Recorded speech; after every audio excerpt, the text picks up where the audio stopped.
우리 아버지와 주 예수 그리스도께서 주시는 사랑과 은혜와 평강이 여러분과 항상 함께 하시길 바랍니다. 아멘.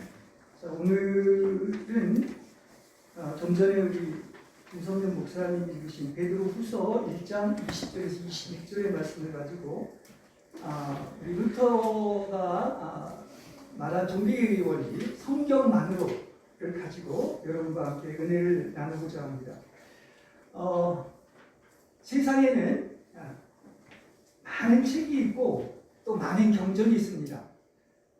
제가 그 학교에서 죄송하지만 철학을 해서 나름대로 이런 사서상경이라든지 소크라테스의 철학을 다 읽어봤었지만은 확실히 성경은 살아있는 하나님의 말씀으로, 아까 베드로 후서에서도 얘기했지만 성령의 감동으로 쓰여졌다 이렇게 얘기하고 있습니다.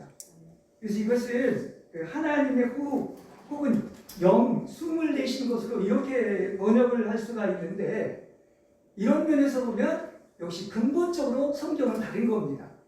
아무리 좋은 책이라 해도 모든 것은 사람이 진 것이지 유일하게 하나님이 지은 것은 성경밖에 없습니다. 아멘이 나와야 됩니다. 아멘. 그래서 아까 성령의 감동이라고 얘기하고 있는데, 이것은 성경에는 놀랍게도 다른 데 없는 게 있어요.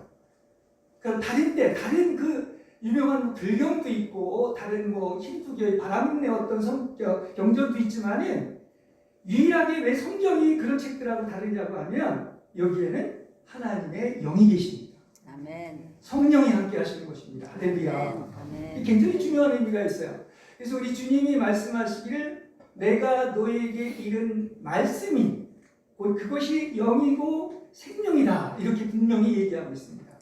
영이다, 생명이다, 말씀이다. 이게 다른 거하고 근본적으로 본질이 다르다는 것을 이야기하고 있습니다. 그래서 결론은 성경을 우리가 보는 것은 성경에서 뭐를 봐야 되는 것인가?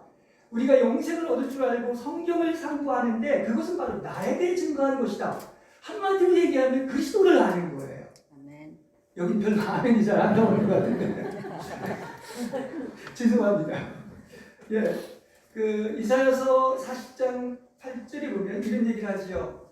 풀은 마르고 꽃은 시들지만 하나님의 말씀은 세세무궁토록 영원히 쓴다 이렇게 얘기하고 있습니다. 이 뜻은 뭐냐고 하면 다른 건 다 피조물인 거예요.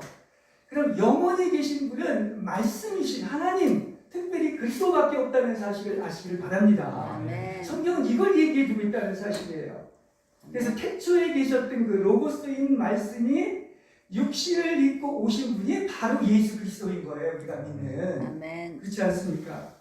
그래서 이 성경에서 해석학이라는 것이 있는데 성경을 해석하는 원리가 있습니다.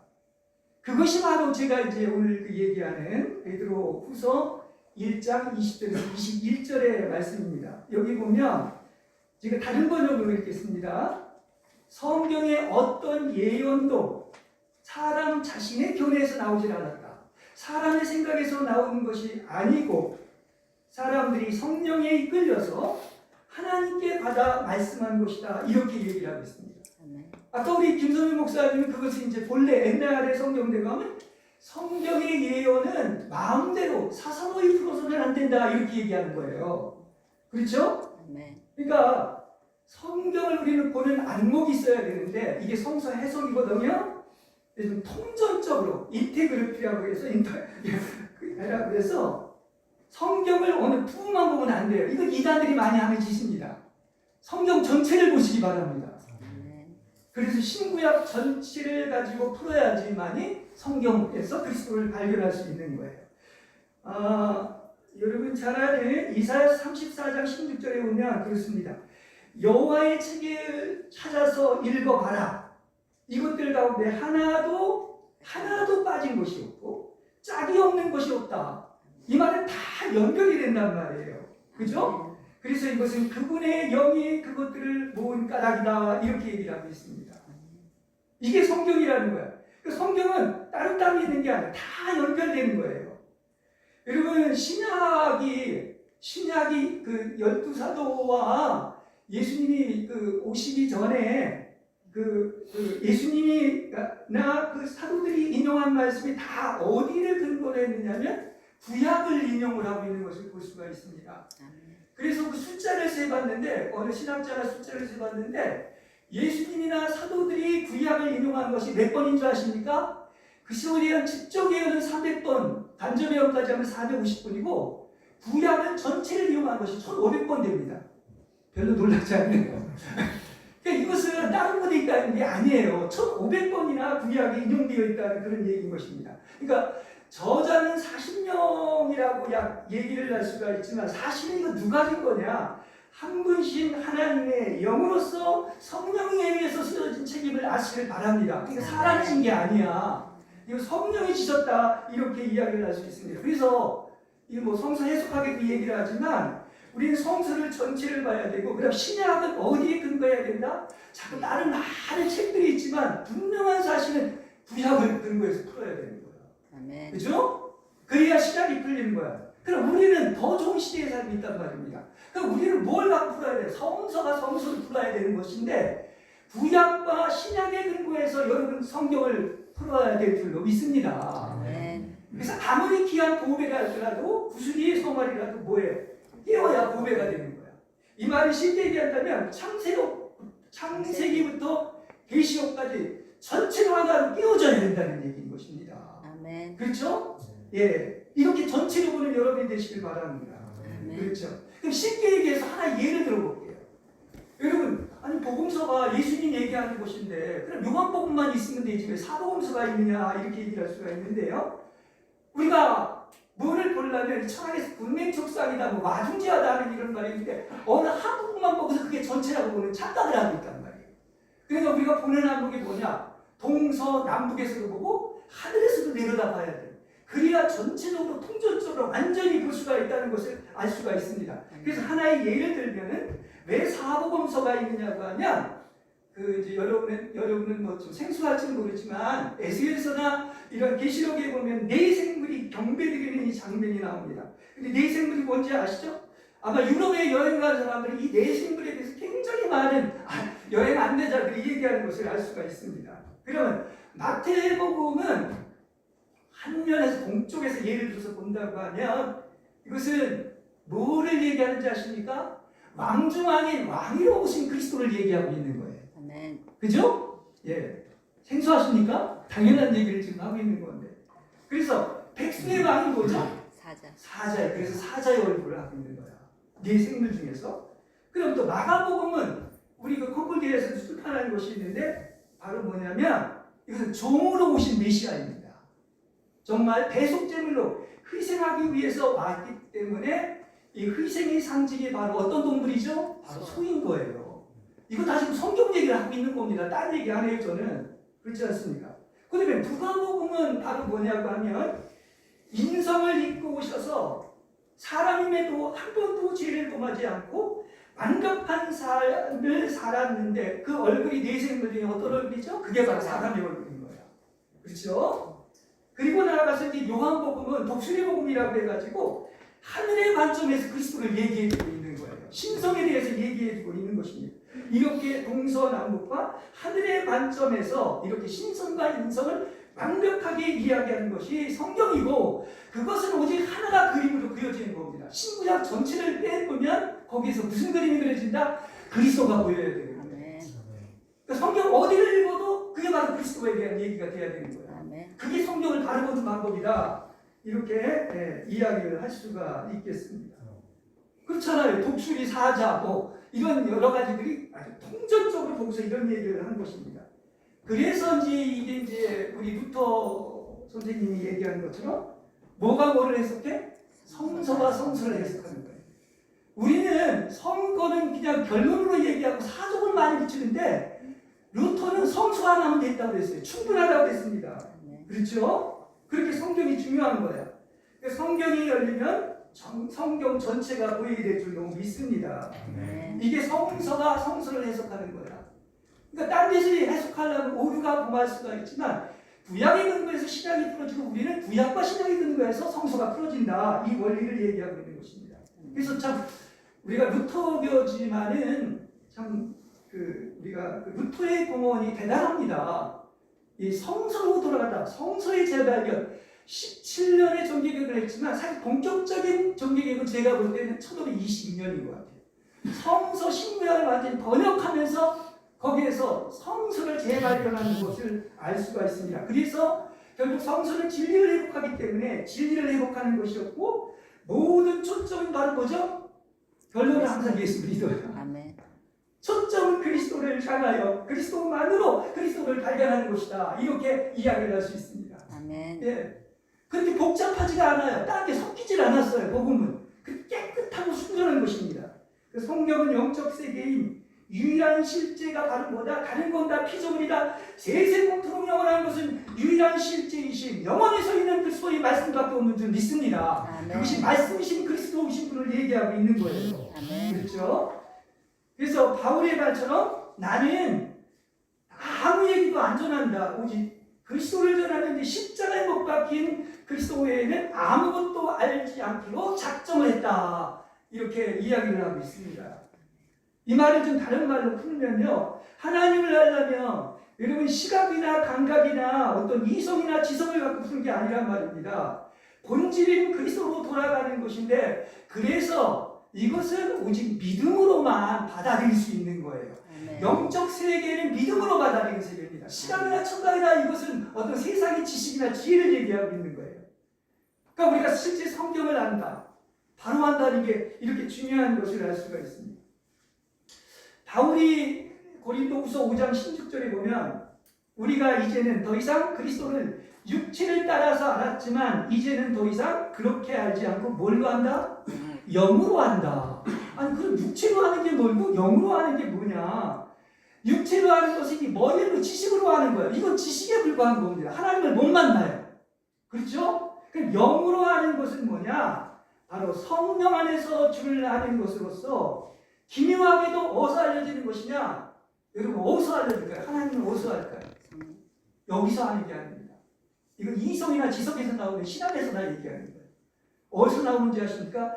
여러분의 깊은 내면의 속에서 저절로 하나님을 아는 것이다. 이렇게 표현할 수가 있습니다. 아멘. 예. 다시 말한다고 하면 여러분 지금 부활주일이죠. 그 거기 보면 거기 뭡니까 막달라 마리아한테도 나타났고 또 엠마오 도상의 두 제자한테도 나타났고 또 물고기 잡으러 갔던 7 제자한테도 나타났습니다. 근데 예수님이 옆에 계시고 동행을 하는데 못 알아봐요. 그래야 한 거예요. 그죠? 다 그렇습니다. 세 군데 다. 근데 언제 알아보느냐고 하면은 바로 뭡니까? 그야말로 영의 눈이 열어 주심으로 하나님께서 이렇게 주님을 아는데 이게 어떻게 하는 것이다? 저절로 속에서 하는 거예요. 속에서. 내면에서 하나님을 안다. 이렇게 얘기할 수가 있는 것입니다. 아멘. 그렇잖아요. 왜 나다다에게 주는 그리스도시요 살아계신 하나님이라고 그랬으면서 지금 나다다에게 고기를 잡으면서 모르잖아요. 왜 몰랐을까요? 지금 부활하신 주님은 육신을 입고 있는 분이 아니야. 부활하신 거룩한 몸을 입고 있는 분이기 때문에 못 알아본 겁니다. 그걸 얘기하는 거예요.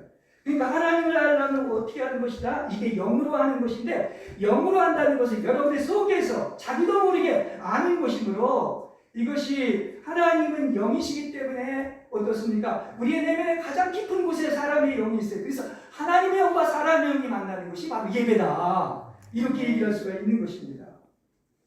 그러니까 우리는 옛사람인 아담의 머리로는 하나님을 알 수 없어요. 그건 지식에 불과하다 얘기를 할 수가 있습니다. 뭡니까? 이걸 갖다 이제 성격은 계시라고 하는데 빛이 비춰져서 계시로 하는 것을 분명히 어디서 하는 것이다? 우리 내면에서 속에서 하는 것이다 이야기를 할 수가 있습니다. 아멘.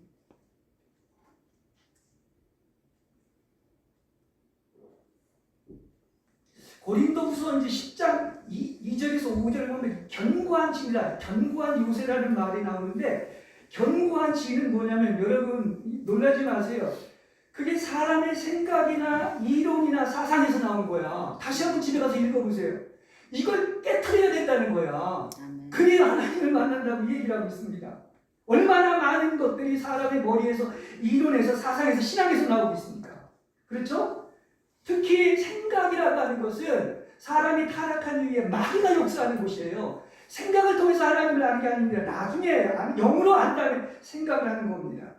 사람의 영은 머리가 아니라 어디에 있다고 그랬습니까? 여러분의 가장 깊은 내면에서 생수가 흘러나오는 데가 바로 그 내면인 거야. 그게 바로 사람의 영이 있는 곳에서 하나님이 계시다는 사실을 알 수가 있습니다. 그래서 우리가 거룩한 성전은 뭐래? 우리 영 안에 주님의 영이 들어와서 하나로 연합된 것. 이것이 바로 성전이라는 것을 이야기해주고 있죠. 아멘. 여러분 잘 알잖아요. 하나님은 영이시대. 왜 하나님은 영이신데 엉뚱한 데서 얘기를 합니까? 왜 혼에서 육체에서 얘기합니까? 영이기 때문에 영 안에 거하시고 영으로 접촉하고 그럴 때 하나님을 만나고 예배드리고 집으로 돌아가는 것이다. 얘기할 수 있습니다. 그러니까 이걸 이제 좀 신학적으로 얘기해서 미안하지만 이 사람의 영의 기관은 하나님을 아는 기관인데 이건 바로 뭐냐면 이렇게 구분할 수 있어요. 직감이라는 게 있고 옛날 철학에서 직관이라고 했는데 또 하나는 교통이 바로 경배예요. 그죠? 그래서 이 지성소에 보면 두 가지가 있죠. 하나는 뭐가 있습니까? 계시와 교통이 있는 거야. 또 하나는 양심이에요. 우리 무토교를 양심 종교라고 하는 게 그것입니다. 양심을 통해서 하는 거예요. 혼은 뭐냐? 이 자아는 지성과 감정과 의지로서 이건 하나님을 아는 기관은 아니에요. 나를 아는 기관이에요. 오가는 또 세상을 아는 기관이다. 이렇게 얘기할 수가 있습니다. 그러니까 하나님을 알려면 영 안에서 알아야 된다. 그렇습니다. 그러므로 우리는 이 영이 아닌 육체와 자아가 정화되고 파쇄되고 영이 해방돼서 이게 이제 날마다 이게 죽어야 산다는 거예요. 자아가 파쇄돼야 된다. 십자가에 못 박혀야 된다는 이 얘기고 이렇게 자아가 파쇄됐을 때 영적인 사람이 돼서 폭포수와 같은 하나님의 말씀이 공급되게 될 줄로 믿습니다. 아멘. 그렇죠? 이게 바로 이제 그 영의 해방은 말씀의 해방이고 말씀의 해방은 빛의 해방이고 빛의 해방은 생명의 해방이고 성령의 해방이다. 이렇게 얘기할 수가 있습니다. 같은 것을 얘기하고 있는 것입니다. 본질을 이야기하고 있다. 이렇게 볼 수 있습니다. 그래서 아까도 앞에서 얘기했지만 살리는 것은 뭡니까? 성경에서 요한복음 6장 63절을 보면 절대로 딱 한 가지를 얘기하는 거예요. 살리는 것은 영이니 육체는 무익하리라. 아멘. 얘기했잖아요. 내가 너에게 이른 말이 곧 영이고 생명이다. 아멘. 이렇게 성경이 아주 명확하게 이야기를 하고 있지 않습니까? 그러니까 여러분은 영을 사용하시고 영을 훈련하시길 바랍니다. 아마 이 얘기가 여러분한테 생소하게 들릴지 몰라요. 그런데 이게 성경 얘기라는 사실이에요. 히브리서 4장 12절에 보면 하나님의 말씀은 살아있고 운동력이 있어 자기 날선 어떤 검보다도 예리하고 우리의 영과 혼과 관절과 것을 쪼개기도 하고 가르치기도 한다. 이런 말이 있습니다. 이건 뭐냐? 하나님의 말씀이 들어가면 그것이 영이신 하나님에서 나왔는지 하나님 아닌 혼이나 육체에서 나왔는지 다 구분을 할 수가 있는 거예요. 이게 살아있는 하나님의 말씀의 능력인 거예요. 그래서 말씀을 딱 들어보면 저거 다 지 얘기하고 있네? 자기 복음 얘기하고 있네? 아니죠. 영에서 나온 것만이 하나님의 말씀인 거야. 그래서 말씀이 들어가면 어떻습니까? 그야말로 빛이 비치면 안에서 쪼개져가지고 어떤 성령의 날선 검으로 말미암아 영에서 온 것이냐 하나님에게서 온 것이냐 아니면 혼인 하나님 아닌 곳에서 온 것이냐 이것을 구분한다는 이야기인 것입니다. 시간이 없어서 뭐 관절과 곳까지 얘기 안 할게요. 그래서 하나님의 말씀이 여러분 안에 들어가 빛이 비칠 때 반드시 어떤 일이 있느냐 분별을 하게 되는 거예요. 영이냐 혼이냐 육체냐 육체는 영혼이 육체요. 영에서 난 건 영혼이 영인 거야. 아멘. 이걸 분별하는 거야. 그렇죠? 네.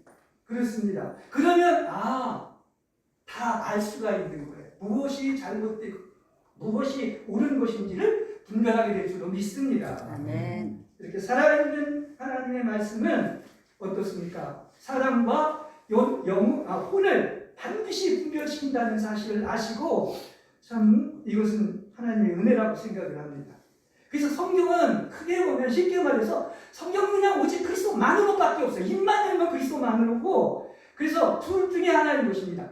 그리스도냐 아니냐예요. 아멘. 거기에 중간이 없어요. 아멘. 그렇죠? 그래서 이 그리스도가 전부이냐 아니면 다 전무이다 이렇게 얘기할 수가 있는 것입니다.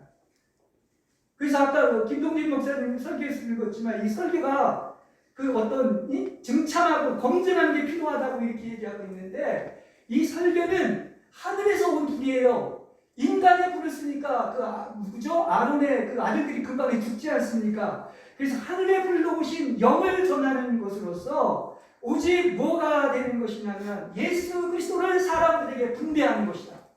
이건 이제 하나님의 경륜이라고 유식한 말을 그렇게 쓰고 있는데, 그 오이코노미아라고 해서 그렇게 이야기를 하고 있습니다. 그래서 루터는 그렇게 얘기를 하죠. 목사의 일은 그리스도의 일이다. 어떻게 이렇게까지 얘기를 했느냐? 사람이 도구로 쓰여지지만 말씀은 누가 하시는 거야? 그 사람을 도구로 해서 그리스도가 말씀하시는 것이다. 이렇게까지 이야기를 하고 있는 것입니다.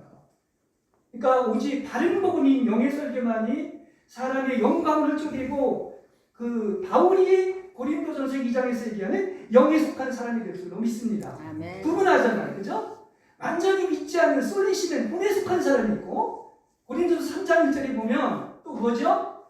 믿긴 믿었지만 아직도 육에 속한 사람이 있는 거예요. 근데 고린도전서 2장에 보면은 완전히 스피리추얼맨, 영적인 사람이 돼야 된다. 아멘. 이렇게 그 이야기를 하고 있습니다. 예. 그래서 그리스도는 바로 뭐다? 성경의 유일한 내용임을 여러분 언제나 기억하시길 바랍니다. 아멘. 예수 한 분밖에 없는 거예요. 그래서 성수를 재발견한 루터는요, 이거 다 제가 루터 책 읽고서 얘기하는 겁니다. 성경 하나도 충분하다. 사실은 이 설교가요, 성경만 얘기해도 시간이 부족할 겁니다. 어디서 딴 책에서 인용을 해가지고 얘기합니까? 본질이 성경인데, 아멘. 그게 영이고 호흡이고 생명인데, 아멘. 그래서 만일 설교가 혼에서 나오는 자신의 어떤 견해나 땅의 생각이나 이론이나 사상이나 종교는 무익한 것이고 사람을 살리는 것이 아니라 사람을 죽이는 거예요. 많은 메시지들이 사람을 살리는 게 아니에요. 혼에서 나오고 육체에서 나오기 때문에 사람을 죽이는 거야. 심지어 가르치는 것까지도 그렇다니까, 신학까지도 그렇다니까요. 이거 우리가 알아야 되는 거예요. 그래서 성경은 과연 유일한 하나님의 말씀이고 어린아이와 같은 겸손한 자들에게만 계시를 하셨기 때문에 바로 바울이 말한 것처럼 항상 바울이 그러죠. 그분의 아들을 내 안에 계시하기를 기뻐하셨다. 아멘. 그래서 하나님을 알고 이렇게 풍성한 그리스도를 전하는 겁니다. 아멘. 그냥 연구하고 자기가 배워서 전한 게 아니란 말입니다. 그래서 우리 루터교회는 제가 이제 은퇴를 했지만 참 희귀한 유산을 갖고 있는 거예요. 여러분이 이렇게 루터가 사실 뭐 여기서 시간도 없는데 뭐 장독이랑 비교할 건 아니지만 정말 귀한 유산을 가지고 있습니다. 이 본체로 들어가서 이 귀한 것을 발견한 분이 루터예요. 그렇죠? 루터를 자랑하기 위한 게 아닙니다.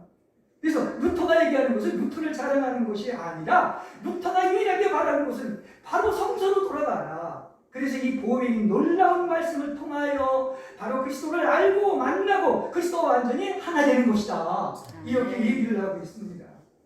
그렇죠? 사도 바울이 빌립보서 3장에서 얘기하죠. 나의 말하는 것은 다 한 가지다. 모든 것을 다 잃어버리고 배설물과 같이 여기고 탁월한 것인 그리스도를 알고 그리스도를 얻는 것이다. 그리스도를 소유하는 것이다. 이렇게 얘기하고 있습니다. 아멘. 그럼 우리는 더 이상 없어요. 바로 그분을 아는 것이고 그분을 소유하는 것입니다. 아멘. 그렇죠? 네, 이걸 얘기하는 거죠. 그래서 이렇게 소명받은 이렇게 말씀의 종으로서 새 언약의 사역자가 되는 것은 참으로 아름답고 영광스러운 일이다. 이렇게 얘기하고 있습니다. 구약의 문자 사역도 굉장히 귀한 모세의 사역이었지만 더군다나 그 영의 사역인 새 언약의 사역은 너무나 아름답고 영광스럽다. 이렇게까지 이야기를 하고 있다는 사실인 것입니다. 그렇죠? 그래서 루터는 여러 가지 물론 다 귀하고 많이 사제직이지만 교회에서 설교의 직무는 최고의 직무라고 루터가 얘기하고 있습니다. 그렇게 중요한 거야. 말씀을 공급해가지고 사람을 살려내는. 예. 이거 하려면 몇 시간 걸리는데 더 하고 싶지만 우리 서기 목사님이 짧게 하라고 했는데 굉장히 길어졌네요. 최대한 줄이려고 했는데 이렇게 됐습니다. 예. 그래서 이렇게 짧게 하라고 했는데 이만 줄이겠습니다. 자, 이번에 우리 소명받은 소명. 루터는 소명을 곧 안수라고까지 얘기하고 있습니다. 그래서 소명받은 안수받은 김혜민 준목은 제가 바라기는 여러 가지 목표가 있을 수 있지만 단순할수록 좋은 거예요. 하여튼 목회하는 동안 하여튼 진심으로 말씀을 추구하고 성경이 열려서 주인이 맡긴 이 집안 식구라고 하는데 이게 교회의 성도들 얘기하는 거야. 교회의 성도들에게 제때 양식을 나눠주므로 복을 받는 우리 김유민 준목이 되길 바랍니다. 한 가지 분명히 얘기해 드렸습니다. 그거 평생 기억하시기 바랍니다. 네, 우리 또 맑은샘 무터교회 성도님들 그리고 우리 무터교회는 이렇게 종교개혁이라는 게 그냥 단지 개혁이 아니라 기독교를 완전히 새롭게 세운 것이다. 재건설하는 것처럼 바로 다른 부분이 아니라고 했습니다. 아까 우리 목사님 읽은 것처럼 모든 것 그거 본질이 아닌 건 다른 부분 다른 영이라고 했어요. 오직 하나님의 빛을 비춰줌으로 성경이 열려서 하나님을 알고 만나고 그 풍성한 그리스도를 누리는 여러분이 되시기를 주님의 이름으로 간절히 축복합니다. 아멘.